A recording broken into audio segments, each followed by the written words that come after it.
Usa ka pagtuo, usa ka tingog, usa ka katawhan.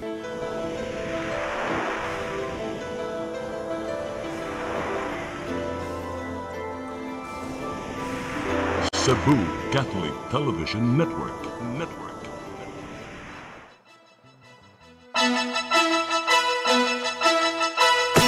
Uluhan sa mga balita sa Sayri 47. Pagrasyon og tubig sa syudad sa Mandaue, nagpadayon. Face-to-face classes sa mga pampublikong tunghan sa Dakbayan sa Lapu-Lapu ug Dakbayan sa Mandaue, gibalik na.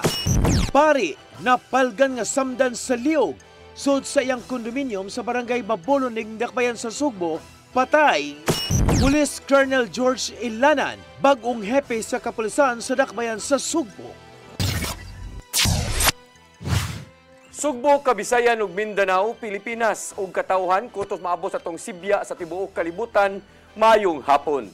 Live kita karon sa CCTN Channel 47 ug kini ang tulumanon sa nagunang kasayuran nga angay natong masayran. Sa nga ni Attorney Danica Caballes, ako si Dennis Tabar ug kini ang Sayri 47.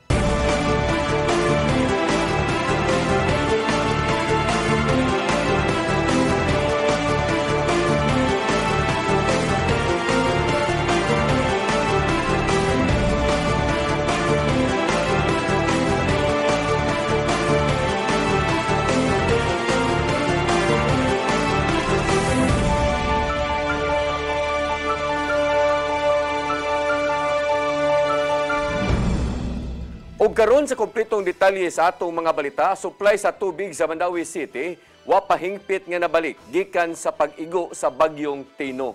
Tungod niini ang syudad nagpadayon sa pagrasyon og tubig ngadto sa mga nanimuyo. Ang kasayuran ihatod ni Mary Rose Sagarino.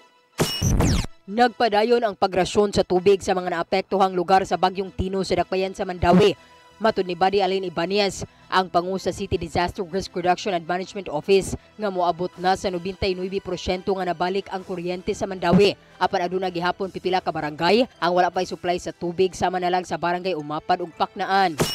Dili lang ang syudad hasta sa kato ang BFP ug nasa tay mga private partners na uban nag-volunteer na sa gikuha sa syudad para matabag deliver tubig.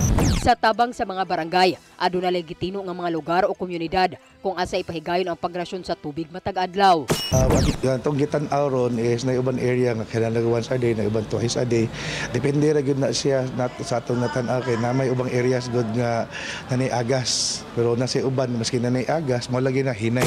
Ang provider sa tubig sa Mandaue, ang Metropolitan Cebu Water District kon MCWD, aduna usab pipila ka barangay nga adunay kaugalingon nga water system. Sa update sa MCWD kagahapon, moabot na sa 76% nga nabalik ang ilang water production. Mary Rose Sagarino, CCTN News. Tanan nga mga pampublikong tunghaan sa Dakbayan sa Lapu-Lapu nakapahigayon na og face-to-face nga classes sugod kagahapon. Kini bisan pa man og adunay upat ka mga tunghaan ang nakaangkon og kadaot tungod sa bagyong Tino. Ang kasayuran ihatod ni Crystal Joy Filerca. Upat ka mga tunghaan sa Dakbayan sa Lapu-Lapu ang natala sa DepEd Lapu-Lapu City Division nga nakaangkon og minimal damages human mikuso-kuso ang bagyong Tino niadtong Nobyembre 4. Sa Look National High School, may nabuak nga bildo sa usa ka building. May mga nangaguba usab nga gutter og kisame sa Tungasan Elementary School, samtang gutter usab ang naguba sa Soong Elementary School. Dugang paniana, adunay usa ka classroom sa Punta Inganyo Elementary School ang kinahanglang i-demolish human natumbahan og dakong kahoy.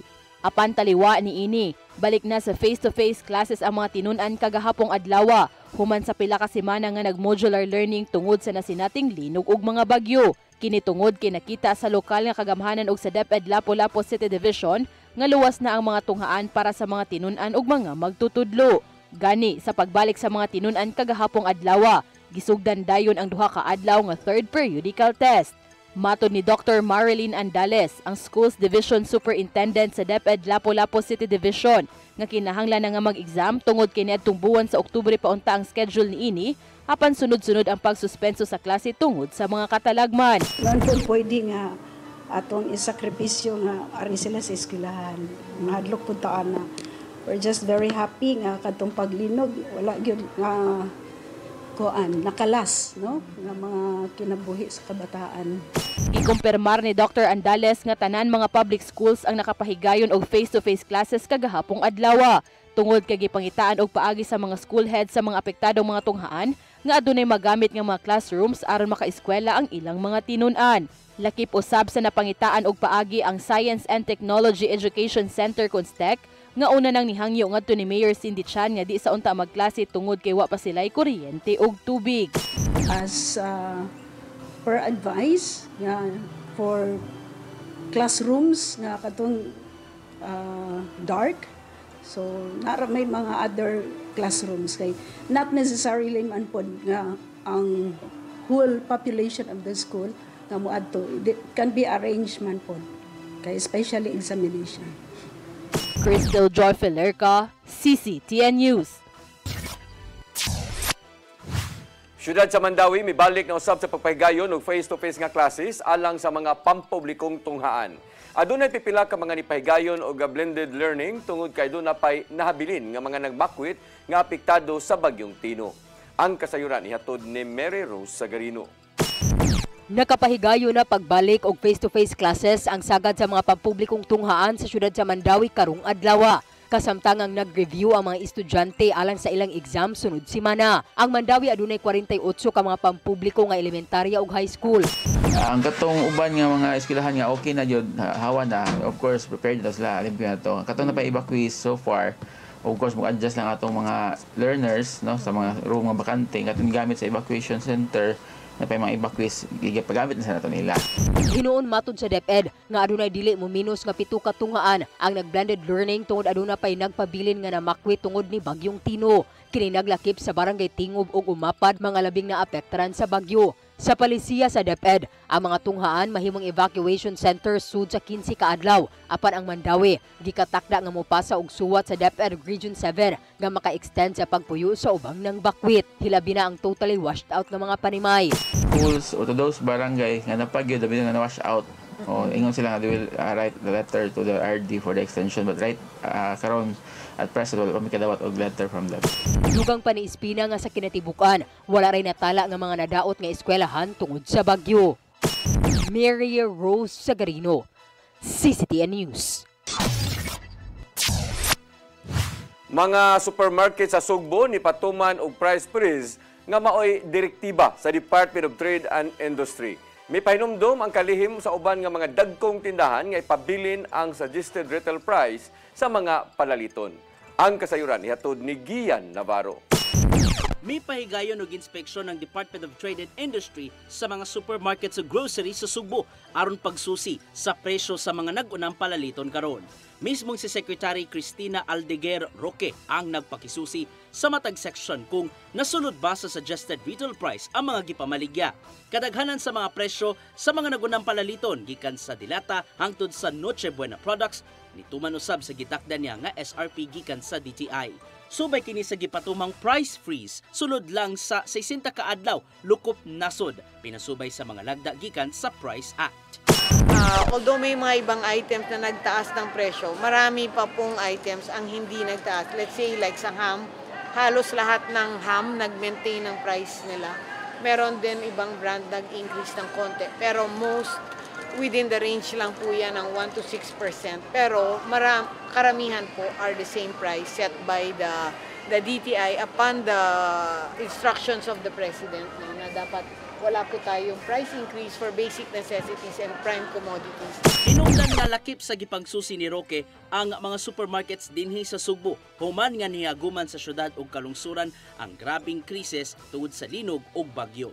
Pangsusiyon usab sa ubang team ang lain pang mga dagkong tindahan sa bambayan sa nasod. Actually, araw-araw po chine-check ito because in DTI, meron po tayong department that solely does this one.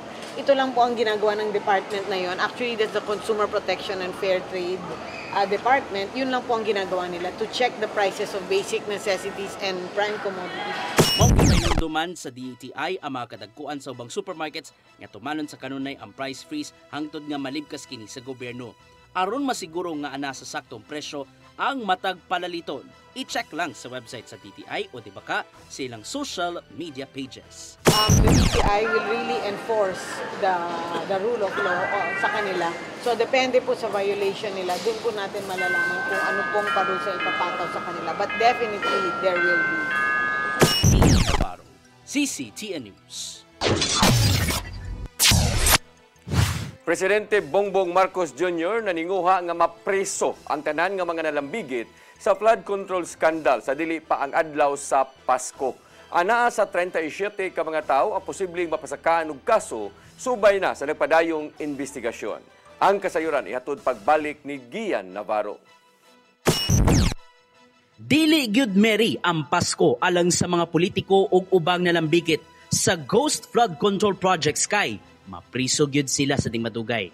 Kini ang nimong pasalig dala ng pahimangno ni Presidente Ferdinand Bongbong Marcos Jr. karong adlaw human mihatag sa nimong kalambuan sa nagpadayong investigasyon bahin niini. Mato di Marcos Jr. nga pasakaan nila og kasong kriminal ug administratiba ang dili mo menos sa 37 ka mga taong nalambigit sa mong iskandalo pinagi sa pagpatuman sa questionableng infrastructure projects. Langguban kini sa mga magbabalaod, kontraktor ug ubang government officials diin posible silang madakpan og mapriso sa dili pa ang adlaw sa Pasko. Kaya sinabi ko, napakahalaga yung sumbong sa Pangulo dahil marami kaming nakukuhang impormasyon dyan.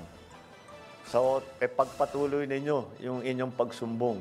At bigyan nyo kami ng lahat ng ebidensya na meron kayo para magamit natin, para kasuhan kahit sino. Wala naman, walang immune dito walang exempted dito sa mga investigasyon na ito. Nganlan mismo sa presidente sa maabot pang panahon ang mga nalambigit sa flood control scandal sa higayong pasakaan na nila og kaso. Apan, matud pa, wala siyang listahan si kanhi House Speaker Martin Romualdez kay kinahanlan pa kining pamatud-an inay nga motuo sa mga huhungihong.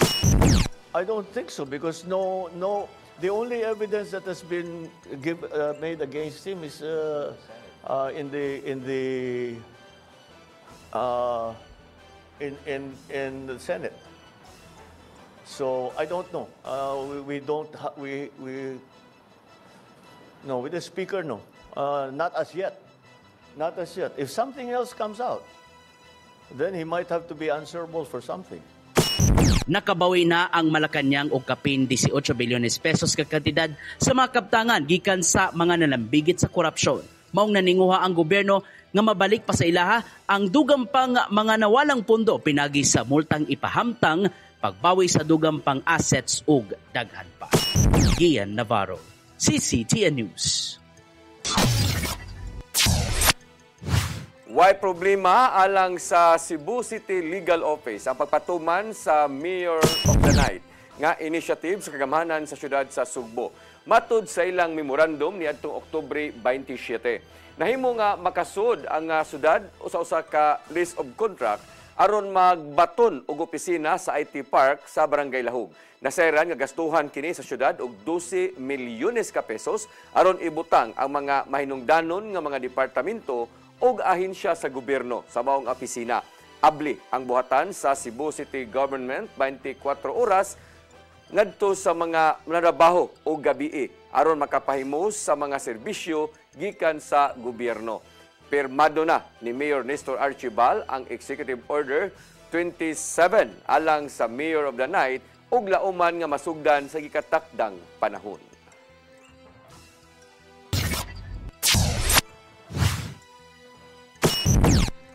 Mosunod, pari napalgan nga samdan sa liog sud sa iyang kondominium sa Barangay Mabolo ning Dakbayan sa Sugbo. Patay. Kana og daghan pa mga balita sa pagbalik sa Sayre 47.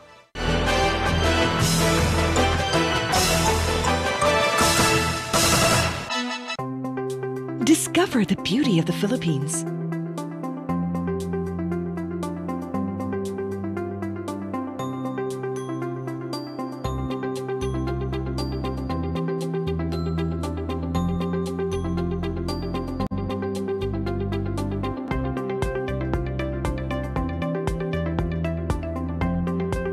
With Philippine Airlines, the country's flag carrier.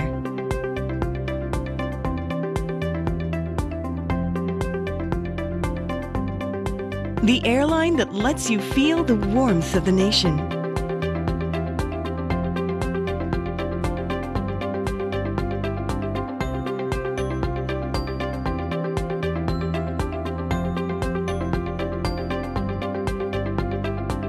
Mabuhay!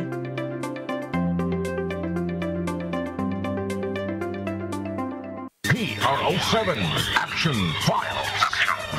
Mga panghitabong naglambikit sa katawan, ihatagan ng aksyon o kasulbaran sa kapulisan. PRO7 Action Files. Base sa talaan sa Police Regional Office 7, nakatapong panayong isubay at taganong katinawan, pinaagid ng maong tulumanon. PRO7 Action Files. Abang kaninyo sa Police Regional Office 7 o NTV CCGN.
Hapon nga tigulang og hubakon, sugod siya kay iya lang hokhokon, og iya lang oto-otoon.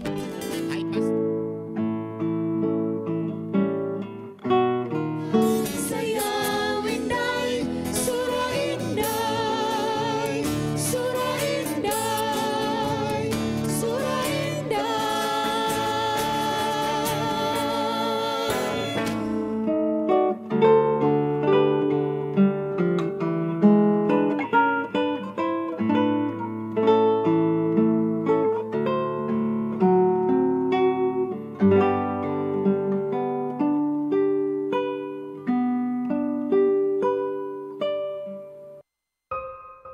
di siya kumutuog na Ginoo. Ano magulo ng bata da? Nangita lagi ni gatas. Kasabot ka, akong ipakuha.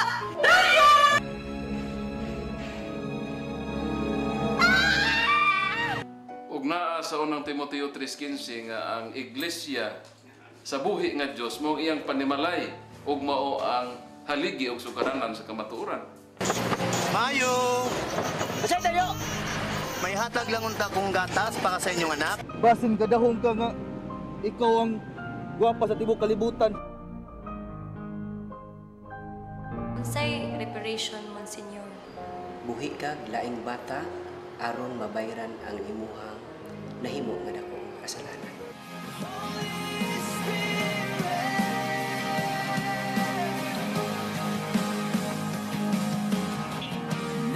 Daghan ka nato ang nagduda kung doon na bagay Ginoo o wala. Apan ang Biblia nag-ingon nga atong dawaton pinagi sa pagtuo ang kamaturan nga doon ay Ginoo.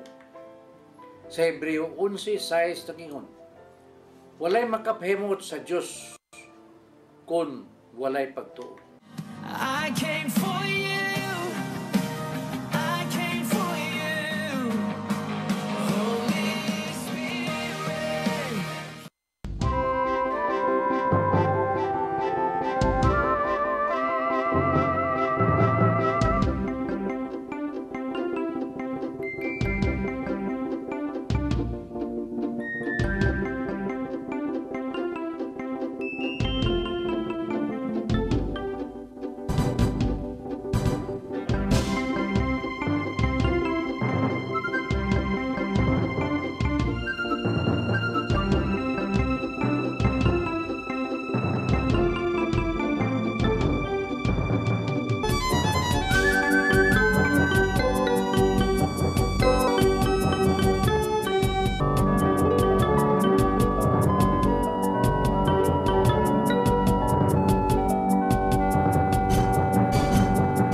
Balik sa ato mga balita, kontrobersyal nga pare na palgang patay sud sa iyang kondominium sa barangay Mabulo ning siyudad sa Sugbo kagahapon.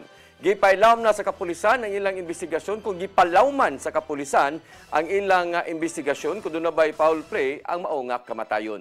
Ang kasayuran ihatod ni Arnold Bustamante.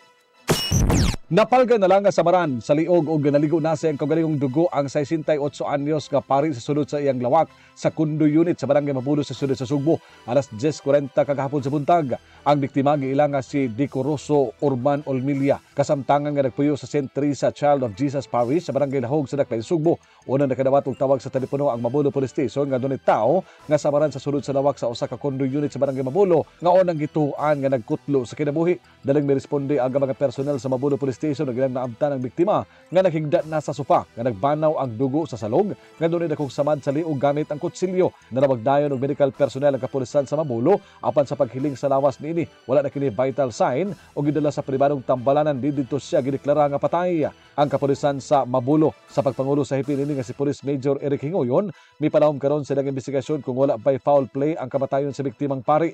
Doon na nagipaubos sa investigasyon nga duha ka personalidad nga naa silang kustodiya. Miso sinausab sila sa mga kuha sa CCTV camera sa sulod sa kondominium alang sa pagpalig-on sa investigasyon kung kini gituyo ba sa pagpatay. Ang 25 anyos nga babae nga kauban sa kondominium sa biktima ang ikinakdang ipaubos usab sa investigasyon aron masayran unsa gyud ang nahitabo. Si Father Olmilia na destino sa lungsod sa Daan Bantayan sulod sa unong katuig sa St. Teresa Child of Jesus Parish sa barangay Lahog, Kanduman sa siyudad sa Mandaue, San Nicolas Parish ug ang katapusan nga iyang ginumala nga simbahan mao ang San Fernando El Rey Parish sa lungsod sa Diluan.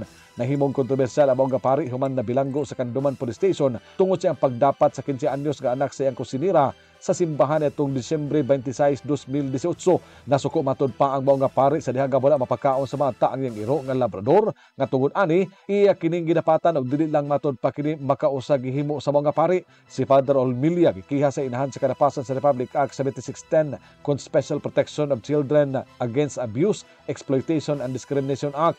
Gipaabot pa ang igsuon niini nga tuwa sa kauluhan aron ipaubos sa autopsy ang patayng lawas ni Father Olmilia. Arnold Bustamante, CCTN News. Mga kalihukan sa umabot nga ika-161 nga piyesta sa Senior Santo Niño, gihanay na. Usa sa mga kabag-uhan mao ang mas taas nga translasyon diin magpalabay og gabii ang imahen sa Santo Niño sa Mandaue ug sa Lapu-Lapu City. Ang kasayuran ihatod ni Gian Navarro. Padayon ng mga pagpangandam sa kaparian sa Basilica Minore del Santo Niño ug partner agencies sa mga kalihukan alang sa umabot nga ika-161 nga kapistahan ni Senyor Santo Niño sa Sugbo. Sugdad among kalihukan sa Penitential Walk with Jesus karong Enero 8 adlaw nga Huwebes sa kadlawon gikan sa Fuente Osmeña paingon sa Basilica Minore del Santo Niño. Sundan kini sa siyam ka adlaw nga novena masses hangtod gabi nga himuon sa Pilgrim Center. Tuod sa gilaumang pagdagsa sa mga deboto, gisiguro sa mga kaparian nga malayo sa risgo ang katawhan gikan sa istruktura sa basilika human nga giigo sa linog. Nagpadayon ang retrofitting sa simbahan ug laumang kining mahuman sunod buwan. We already tapped the structural engineers and they have already have the certification na it's a sound, the integrity of the basilica is safe. Lauman usab sa mga deboto ang mas gipataas na karon nga traslasyon. Human sa Walk with Mary karong Enero 15 adlaw nga Huwebes, himong 2 ka adlaw ang traslasyon diin mag-overnight ang imahen sa Batang Jesus sa Dakbayan sa Mandaue ug Lapu-Lapu City. Pinasubay kini sa nahimong request gikan sa duha ka mga syudad ngadto sa kaparian. So that's why together with the rector and the fathers of the basilica o katong sa ang mga cluster groups, we have decided there's nothing wrong with changing the schedule in order to cater to the request of our pilgrims and devotees in the Mandaue side and Lapu-Lapu side. Bukod sa seguridad ang ipatuman sa palibot sa basilika, sama na lang sa entrance o exit points ingon man paglikay sa pagdala og mga dagkong bag. We encourage the public, particularly during entering the church. Okay, we will start deploying sa security nato starting January 8 and will end up to January 23 sa Hubo. Ipahimang nuusab ang Cebu City Transportation Office gati magpataka og parking sa mga sakyanan duol sa Basilica aron dili gyud maguyod sa towing. So, kami emphasize ko na we have two brand new tow trucks unya naasad ang ato siyang naayo ang atong karaan, and also we are connecting with the private towing companies para sa mo kung ganahan sila mo appeal aron sa ilang negosyo pwede sa nato sa silang appeal. In Santo Niño, we are one ang tema sa Fiesta Senior karong Enero 2026 o gipanghinaot sa Kapariang Agustino nga maghiusa ang tanan sa pagpangamuyo ngadto sa Ginoong Hesus human sa nang aging mga trahedya o kontrobersiya nga giatubang karon sa Pilipinas. Magdugay, no? Because if we only look at for a certain advocacy or for a certain political stance, di na magdugay, no? But we are calling for a unity that lasts. And we know that this unity will last if it is built in Christ. Navarro, CCTN News. Migratory bird sa Olango Island Wildlife Sanctuary gikonfirmar sa DNR nga luwas ra og way natalang namatay human migo ang duha ka mga kusog nga bagyo. Apan tungod niini posibleng makaapekto kini sa gidaghanon sa mga migratory birds nga mutugpa sa maong sanctuary. Ang kasayuran ihatod ni Crystal Joy Filirca. Luwas ra og way natalang namatay nga mga migratory birds sa Olango Island Wildlife Sanctuary sa Lapu-Lapu City human mikuso-kuso ang bagyong Tino ug bagyong Uwan. Gikumpirmar kini ni Anson Tagtag, ang Chief sa Wildlife Division Biodiversity Management Bureau sa Department of Environment and Natural Resources. Sa Olango naman wala pa namang records like say heightened na mga mortalities because of like say extreme weather. Sigun pa ni Tagtag nga dakong tabang ang mga mangroves nga mo'y magsilbing kapasilungan sa mga migratory birds o galing adunay mga kalamidad sama sa bagyo. Sa datos sa East Asian Australasian Flyway Partnership, adunay 160 nga officially recognized nga mga flyway network sites nga agian sa mga migratory birds gikan sa Siberia paingon sa East ug Southeast Asia hangtod na sa Australasia. Sa Pilipinas, adunay 4 ka mga flyway network sites ug usa na niini ang Olango Island Wildlife Sanctuary, kauban ang Nauhan Lake National Park, Tubataha Reefs Natural Park ug Negros Occidental Coastal Wetlands Conservation. Matag tuig moabot sa kapin 30,000 ang populasyon sa migratory birds sa Olango Island Wildlife Sanctuary. Magsugod ang ilang pag-migrate sa buwan sa Oktubre ug sa buwan sa Enero mo'y panahon nga ubay-ubay nga mga migratory birds ang mutugpa sa maong sanctuary. Apan nibutyag si Tagtag nga tungod sa duha ka mga kusog nga bagyo, posibleng makaapekto kini sa gidaghanon sa mga migratory birds nga mutugpa sa Olango Island Wildlife Sanctuary. But that could happen, right? Because of course that's a normal reaction, no? For birds to move away from sources of disturbance. Crystal Joy Filirca, CCTN News. Magbilin ang Cebu City Animal Welfare Council o 10% sa ilang kinitaan aron tabangan ang uban nga mga kahayupan panahon sa katalagman.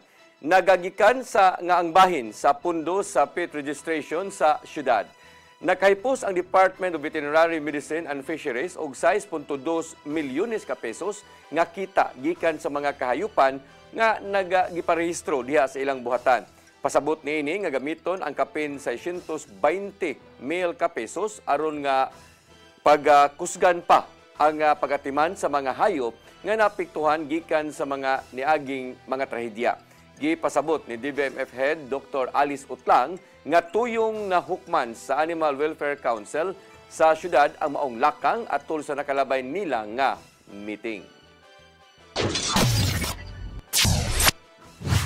Naningkamot ang kasundaluhan sa Visayas nga daling mahuman ang paghawan sa mga nagpunang agianan human sa bagyong Tino. Nagtinabangay ang mga sakop sa AFP Visayas Command pinagi sa Joint Task Force Cebu o ubang sektor aron mapadali ang gihimong clearing operations. Gipahigayon kung gilimpyuhan nila ang mga nagbabag nga mga debris sa Kutkot Liluan aron makaagi ang mga sakyanan nga maghatod og hinabang ngadto sa mga nabiktima sa bagyo. Susama usab ang gibuhat sa Barangay Bakayan, Cebu City, uban pang mga disaster teams sa syudad aron daling hawanan ang palibot. Matod sa AFP Visayas Command, kabahin lang sa kini sa dako nga tulubagon isip mga sundaw nga mao ang pagsalig ngadto sa katawhan taliwa sa mga katalagman. Posibleng musaka ang inflation rate sa mga produkto gikan sa kaumahan human natagamtaman ang bati nga epekto sa bagyong Tino. Matod sa Philippine Statistics Authority, Cebu, nga lauman nga muhinay ang supply ug demand niini sa mga apektadong dapit sa probinsya sa Sugbo. Gipasabot sa Chief sa Statistical Specialist nila ni Leopoldo Alfanta Jr. nga lisod ihatod ang mga agricultural products sa merkado tungod sa kalisod usab sa mga agianan. Daghang mga mananagat ang wa makabalik dayon sa panginabuhian human sa bagyo. Dili pahinuon matagna kung pila man ang inflation rate o mahimong pagsaka unya sa mga palaliton ning buwana.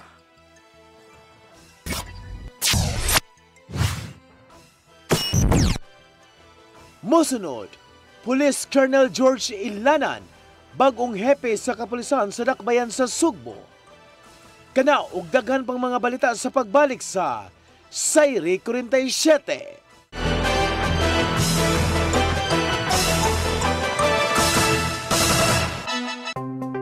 Discover the beauty of the Philippines.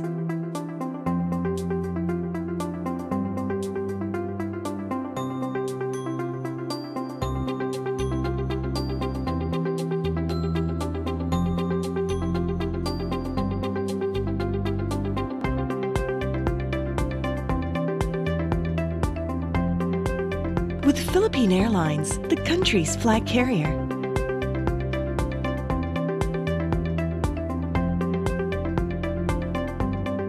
The airline that lets you feel the warmth of the nation.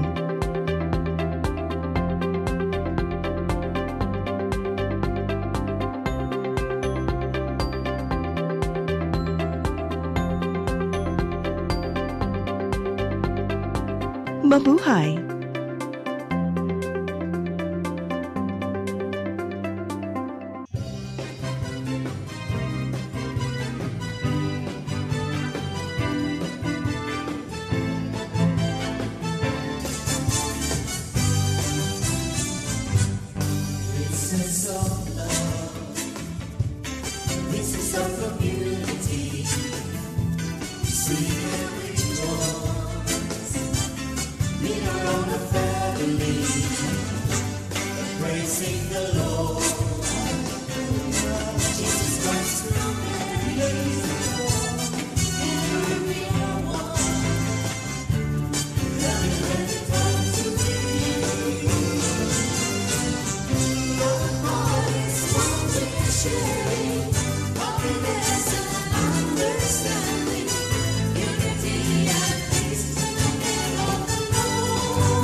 Press Briefing, midweek reset, real talk, from headlines to hot takes. This is Press Briefing, the show that has it all. Midweek, we cut through the noise and bring you the stories that actually matter. News, views, insider scoops, straight from the source, right from the horse's mouth. Politics, public issues, community concerns, and controversy. We break it down. No filter, no filler. Press Briefing. Sharp, fearless, always relevant. Brought to you by the Cebu Press Club. Beyond the headlines, we are Cebu's voice. We are the voice of truth and reason in every town, in every season, with pens of light. We draw the line for justice, peace, and story spine. Cebu Press Club, our banner flies beyond the noise, beneath the skies. Integrity, our step for people hand in hand beyond headlines. We proudly stand.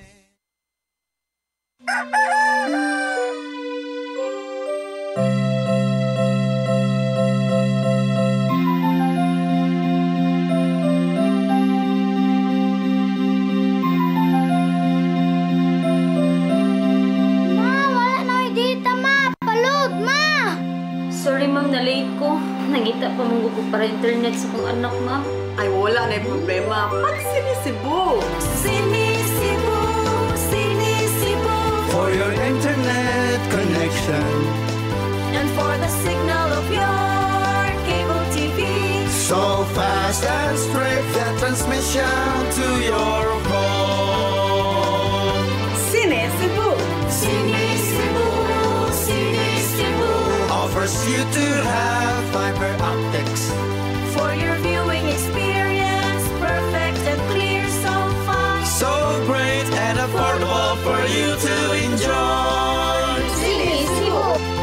Cebu Television Network Incorporated offers fiber to the home broadband internet bundled with fiber to the home cable TV connection. Cebu Television Network Incorporated with its operation in Metro Cebu and the whole province of Cebu soon. And affordable for you to enjoy. Sinisibu!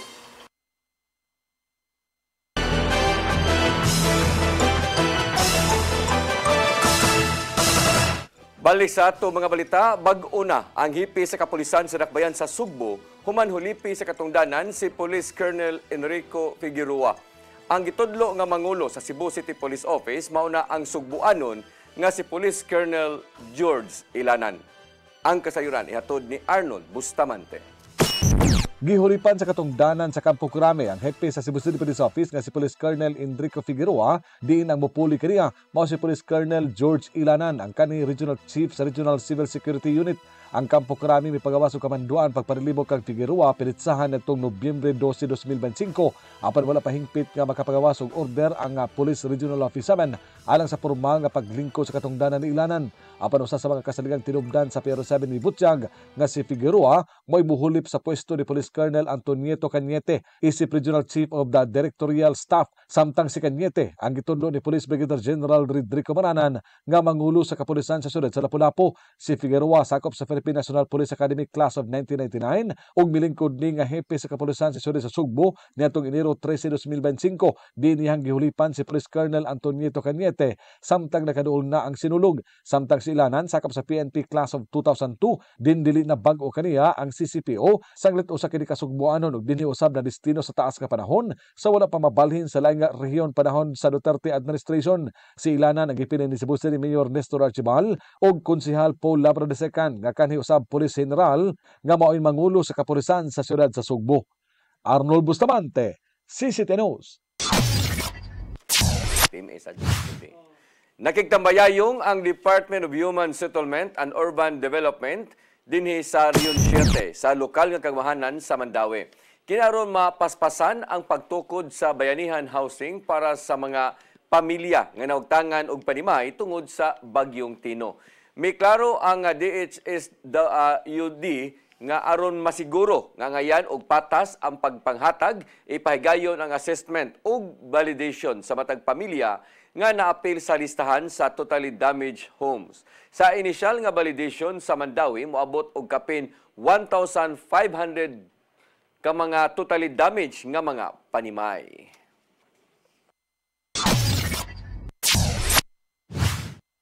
Mao kadto naglangkob sa atong mga balita sa Sayri 47 sa nga ni Attorney Danica Caballes, ako si Dennis Tabar. Hangtod ugma dinhi gyapon sa inyong paboritong tulumanon, Sayri 47.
Puno sa hagit. Sugpil na ka, Dri, ha? Ay, paginarte!